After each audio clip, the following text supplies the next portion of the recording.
Hello everyone, my name is Lowko, and welcome back to a professional match of StarCraft 2. Now what I've got for you today is a best of 3 series between 2 players that I am personally a massive fan of. Now, I casted a best of 5 between these two, I think right around Christmas time or so a couple of months ago. And let's just say that a lot of you were big fans as well of the strategies that our Zerg player decided to go for in that particular series.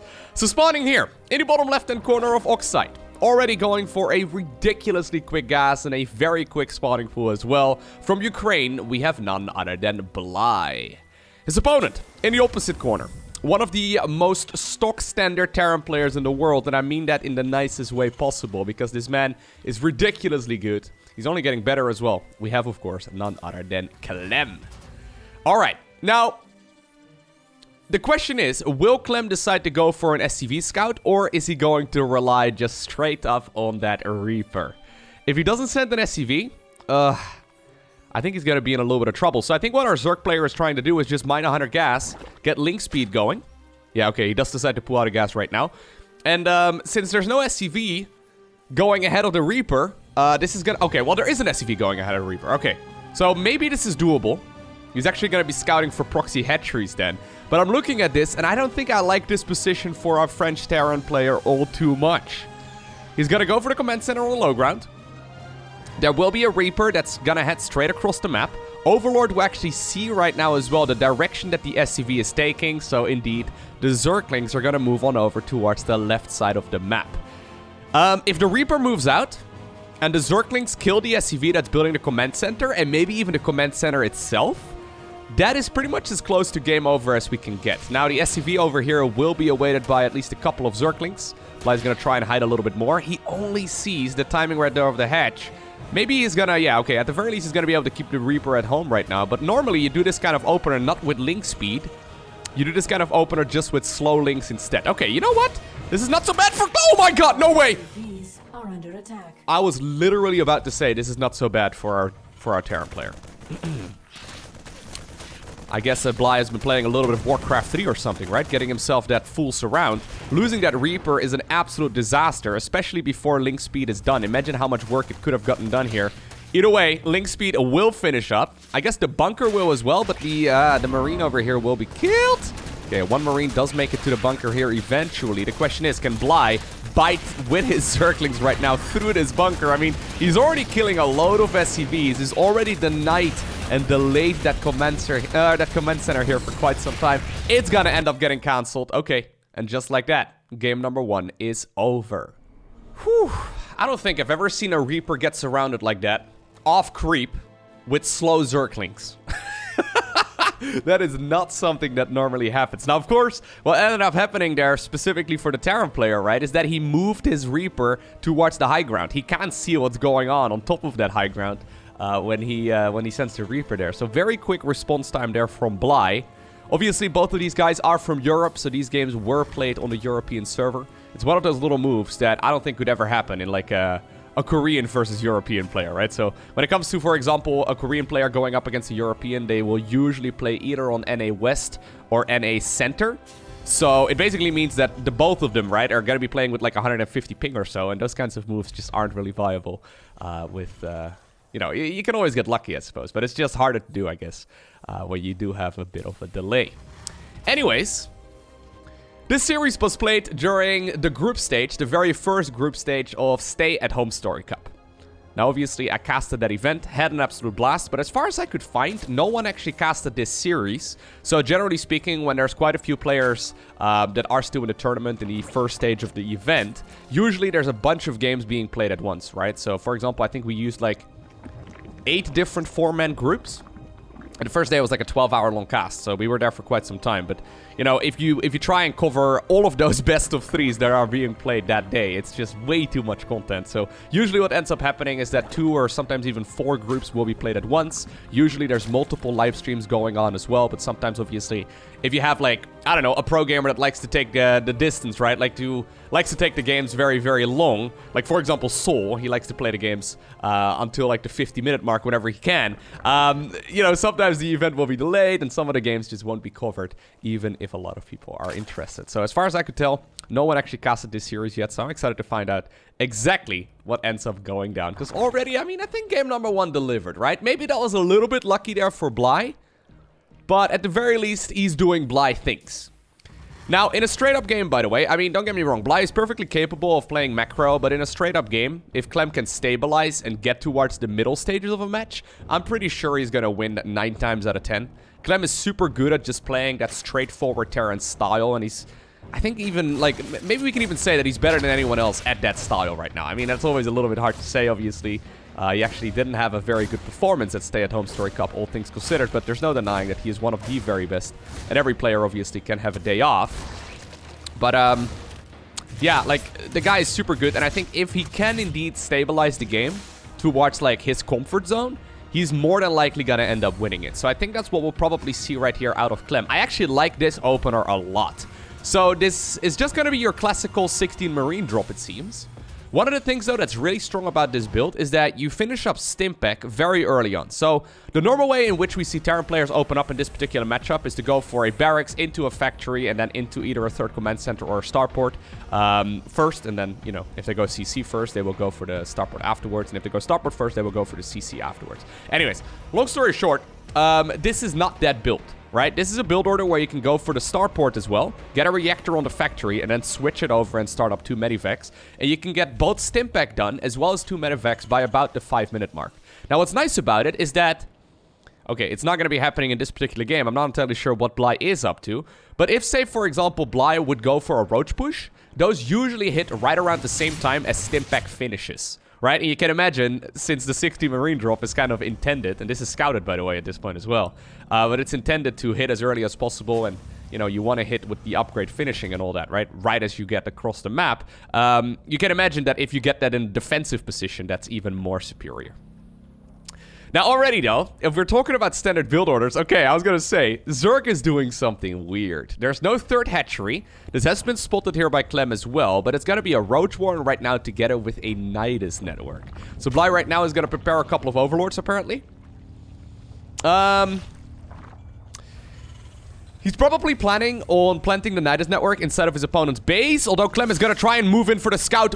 Beautiful move right here. Okay, keeping that Reaper alive is so helpful, because now he figured out exactly what it is that his opponent is going for. Now, when it comes to the defense here, it all comes down to defending that very first worm. Okay, so the very first worm is going to go up in the back right here of the base. Now look at that. Medivacs are out. Stimpak is a couple seconds away from finishing.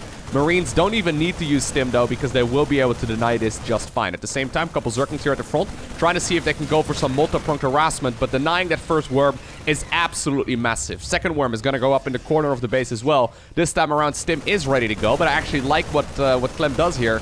Doesn't really need to get all too aggressive. Yep.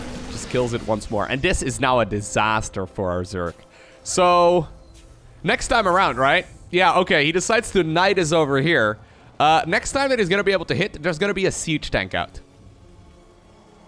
Now, obviously, you can go for Ravagers, and obviously, you can try and get the wraparound with Zerglings, and Corrosive Biles can potentially connect as well, but this is not the situation that you want to be in if you are Bly. You really do not want to be delayed with these kind of builds. There we go. There's still a lot of roaches, though. Roach speed is going to be a while from finishing, and eco-wise, it's not like he's in a horrible position. There's no third command center here. Zerg can even just expand behind this if he... Yeah, okay. He can even just expand behind it and just call it a day. Okay, so this is actually kind of cool. He starts making drones again. I haven't quite seen anyone play macro from here, because it's definitely not a good position for our Zerg player to be in. But I think this is a better choice than trying to headbutt into the natural with a bunch of entrenched Terran units and a bunch of siege tanks in the back. Right? A third tank is going to be available as well. Now, I do like what Clem actually decided to go for there with the combat shield upgrade. Easily forgotten in these kind of scenarios, but it's going to be very, very helpful if he decides to go for a push of his own here in just a bit. Normally, though, we see these kind of scenarios, like without the Nidus network, with a Zerg economical advantage. And right now, we're seeing Roach Ravager when Zerg is playing from behind. And that's not really the situation that you normally want to be in. Now, I love the fact, though, yeah, that he's actually just creeping up this area of the map. Normally, the third base is acquired over here. I mean, you can always take it on the left as well. For the Terran player, that is. Ooh, he's just trying to connect to this high ground. Okay. Nidus network, once again, will pop up a Nidus worm there in the back, but I wonder if there's not just a little bit too much Terran. Well, here we go. Clem is looking at this army. He's like, you know what? I'm just going to stim and move in for the win. And I think that this is, I mean, even without the tanks, right? I think that this is still going to be totally okay. Apparently, this is a Nidus worm meant for the retreat. Clem is not going to be able to grab all of those units before they get on out of there, but this is a fantastic position for the young Frenchman to be in. Imagine, though, if all of those units would have popped out of the worm right away, right? If this first Nidus worm went up, I mean, that's game over. And then all of a sudden, we have a 2-0 for Bly over Clem. I mean, that is not a situation that you want to be in here if you are a Terran player. Like, Bly is a very scary opponent to go up against. Nice movements there, though, by Clem. And it all came down to that little Reaper Scout, right? Getting the info is absolutely massive. Okay, well, a couple Overlords here end up getting killed as well. This is actually a disaster here for our Zerg because he can't even make anything right now. Third base doesn't have any mining just yet. There is Karen just about to pop out of the worm, or out of the hatch, rather. She apparently runs for her life. Behind the mineral line is where she wants to be. Roaches are going in for the counter instead. Now, this was spotted by a couple of reinforcing medivacs. Is there going to be enough right now, though, for Bly to hold on? The Queens here do have transfuse energy, so they're going to be able to keep this alive for a while. There's already 2 siege tanks here in the natural. I don't think you're going to be able to move up that ramp. Beautiful defense right here by Clem. He's got more than enough to clean up all of those Zerg units as well. He's now even baiting them into the line of fire there of those siege tanks. Now, he's fighting on creep, which is usually a bit of a gamble, but without Banelings, I think he's going to be fine. Now, I'm pretty sure, right? As a Zerg player myself, if it wasn't for Bly showing us that these kind of builds are viable and actually can win against the best players in the world, I would probably say that those builds aren't possible at all, right? Because no one really plays like him at all. And because of that, I mean, if it wasn't for him, I would probably say that those early game cheeses just don't work. But he consistently shows us that those kinds of strategies are viable and they can work. So wait. He went, what was that, 12-11 or 13-12 in game number 1. So very quick gas, very quick spawning pool. Game number 2, we have a Roach Nidus all-in off of 2 bases. And right now, we have a proxy hatchery going up on the side of the Terran player again. This man has got more cheeses than Florencio, okay?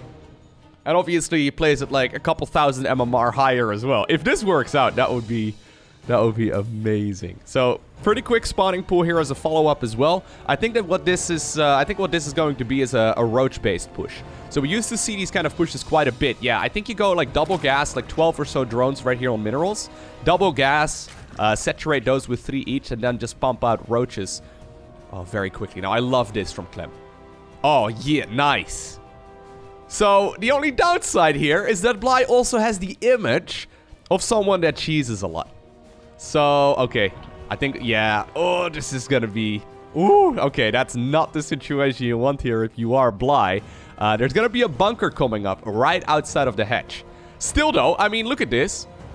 If there's gonna be a quick Roach Warren, right? And sure, there can be a couple Marines here. Hatcheries are rather tanky, especially when they're done, they get additional armor, right? They're gonna have a lot of health. Queens can be popped out there. As soon as the Roach Warren is done, he's gonna have a couple larvae available as well. He's gonna be able to start producing roaches here very, very quickly. And that Marine, I mean, Jimmy can try his very best. He can sit inside of the bunker and get some damage done, but this is gonna take a very, very long time to gun down. The big advantage, though, for Clem is spotting this before planting down his command center. So, yeah, he decides to go now for the factory and then also the bunker here as a follow-up. Roach Warren is going to finish here shortly. 3 larvae are already available. Queen will be popping up. Overlord is going to try and go around. Now, I think the Overlord actually is going to be very critical because once Bly actually breaks out of this location, he's probably looking to land corrosive balls here on the high ground, and you need that high ground vision. So the Overlord actually is a very important tool in this puzzle. Losing that one would be a disaster. Anyways, there we go. Roach Warren is done. 3 roaches are going to be made. And they're going to have quite a lot of... they're going to have an opportunity here as well to turn into Ravagers. There's quite a lot of gas here already available for the Ukrainian Zerg player. Obviously, you can actually take some damage on these roaches for a bit as well. Apparently, he just wants to go around. Ooh, okay. That is not really an opportunity that I thought of, but I guess it makes sense. You can always run units in from the natural... Or sorry, from your own main base instead. Either way, Command Center starts up right now. Overlord is going to get that high ground vision. So that's going to be helpful here for our Zerg. Already, though. We do have that Cyclone follow-up. I think the Cyclone is going to be absolutely fantastic. Oh, losing a Roach there. It's not what you want. SCV, ooh, pops into it. Just barely in time. Nice targeting here with the units inside of the bunker as well. Can he get the Ravager? Oh, Clem, you're so good. Oh, well, I said that before Jimmy Martin and Garrett over there apparently sacrificed themselves for the Terran Dominion. He still ended up bruising that Ravager a lot, though. There's the Cyclone. I like the Cyclone a lot here as well for the lock-on, obviously, but it can also just push back that Overlord, right? And like I said, the high ground vision is super important here. Another Overlord is coming in from the side, which I actually quite like as well, but that Cyclone is super nice, especially once the second one comes available, because then you can really start pushing this back. A couple more SCVs end up going down here, but... Okay. We see the second command center here finishing up shortly. There's another barracks coming up as well. I think that this is still a situation where Bly can continue pushing, but it's starting to look better right now for our Terran player. Okay. Yeah, like the problem is for Zerg at this point, there's only 18 drones, right? He's gonna make a couple more, but a lot of that eco is coming in right now in the form of gas, and gas is nice if you want to make Ravagers, but pushing into this high ground is hard. Love the fact as well that he decided to go 2 Cyclones first and then transitions... Oh, excuse me. Then transitions towards the Siege Tank. It's really tempting, to go for the Siege Tank first, but the Siege Tank actually is much worse here when it comes to defending. Alright, I think Bly is just gonna try and drone behind this. Ooh, okay, gets the lock on there. Gets one of the Ravagers, not bad. Siege Tank on the high ground helps out as well. One problem here, I guess, for the Terran player, though, is that he's not going to be able to grab his Expo here very easily. He also doesn't have, like, Stimpak or anything like that coming up, right? So there's not really a whole lot of follow-up aggression that our Terran player can go for. Yeah, he's not going to be able to land the expansion here anytime soon. That being said, though, like, we know right now that it's only one base of Zerg at home. Clem doesn't. So if Clem underestimates the amount of roaches that are still coming out, and he assumes that there is an expansion over there, that could still become a disaster for him very, very quickly. Okay, once again, some nice corrosive biles. Nothing really gets connected over here, but they're going to be able to bile down that bunker slowly but surely. Takes 7 biles to kill a full HP bunker. Well, here we go. Apparently, this is the moment where the Zerg decides to engage. Siege Tank over there, stuck in the back. Nice control there once again by our Frenchman. He ends up losing a couple of units, but I think he's done enough damage here. I mean, he's been pushing back this army quite nicely. Maybe the bunker will be killed. Okay, Marines at the very least will stay alive for a little while longer. 6 more roaches are coming up, though. That Queen Inject actually popped off, so maybe this is not looking so hot for the Terran player just yet. I mean, he's looking to secure the expansion, right? And once 2 mules are being utilized, I mean, it's going to be fantastic. The Siege Tanks have been brought to the low ground as well. These roaches are so low in HP. When you morph them into Ravagers, they will once again be full, so there we go. Okay, one of them will be killed there. Nicely done by that Cyclone. Marines, though, tried to jump on top of this, and yeah...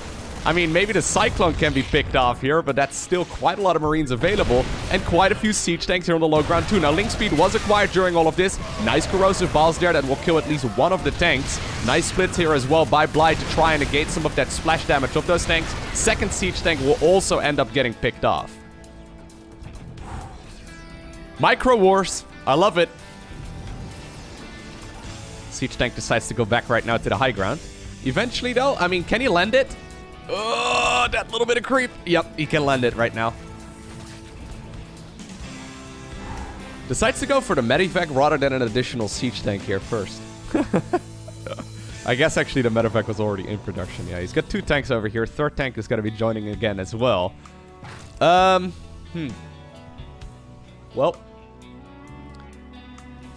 Bly apparently wants to go all in with this.